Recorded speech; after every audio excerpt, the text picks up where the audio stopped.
ये कहानी है चित्तौड़ की खूबसूरत रानी पद्मावती और उसके प्यार में पागल सुल्तान अलाउद्दीन खिलजी की।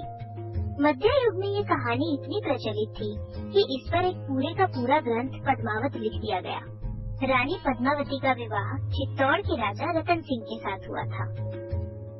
रतन सिंह के दरबार में राघव चेतन नाम का एक संगीतकार था। किसी कारणवश उसे राज्य से निकाल दिया गया। अपने इस अपमान का बदला लेने के लिए वो दिल्ली के सुल्तान अलाउद्दीन खिलजी के पास पहुंचा। खिलजी के पास जाकर राघव चेतन ने उसे पद्मावती के रूप का बखान शुरू कर दिया ताकि सुल्तान उसे पाने के लिए चित्तौड़ पर हमला कर दे। उसने सुल्तान को बताया कि पद्मावती जैसी सुंदर स्त्री इस धरा पर कहीं नहीं है। उसका रंग ऐसा है कि अंधेरे में भी देख लो तो लगे कि पूर्णिमा का चांद निकल आया है। उसकी कमर इतनी पतली है कि पुरुष की मुट्ठी भर में समा जाए और उसके होंठ मानो गुलाब की मुलायम पंखुड़ियां हो। वो एक ऐसी सुंदरी है कि एक बार जो उसे देख ले वो शख्स फिर किसी काम का न रहे। रानी के रूप का ऐसा बखान सुनते ही खिलजी की वासना जाग उठी और उसने तुरंत चित्तौड़ जाने की तैयारी खींच ली। चित्तौड़ पहुंचकर अलाउद्दीन खिलजी ने राजा रतन सिंह को संदेश भेजा कि वो रानी पद्मावती को अपनी बहन समान मानता है और उनसे एक बार मिलना चाहता है। राजा रतन सिंह सुल्तान की मंशा तो जानते थे, लेकिन उसके क्रोध से अपने राज्य को बचाने के लिए वे उसकी बात से सहमत हो गए।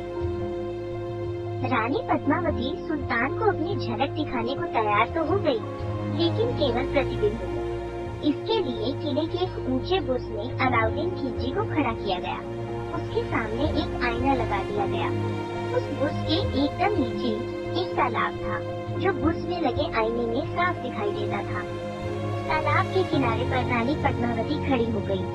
अब रानी पद्मावती का प्रतिबिंब तालाब के पानी में पड़ा और तालाब का प्रतिबिंब उस आईने में दिखाई दिया, जहाँ से पहली बार सुल्तान खिलजी ने रानी पद्मावती के रूप को देखा।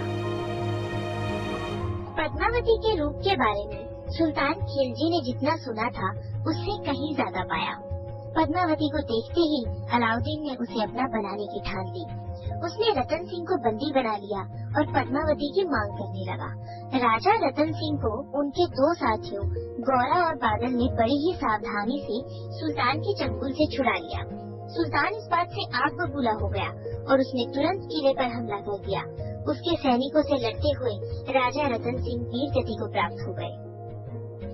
ये सुनकर पद्मावती ने सोचा कि सुल्तान की सेना चित्तौड़ की सभी पुरुषों को मार देगी।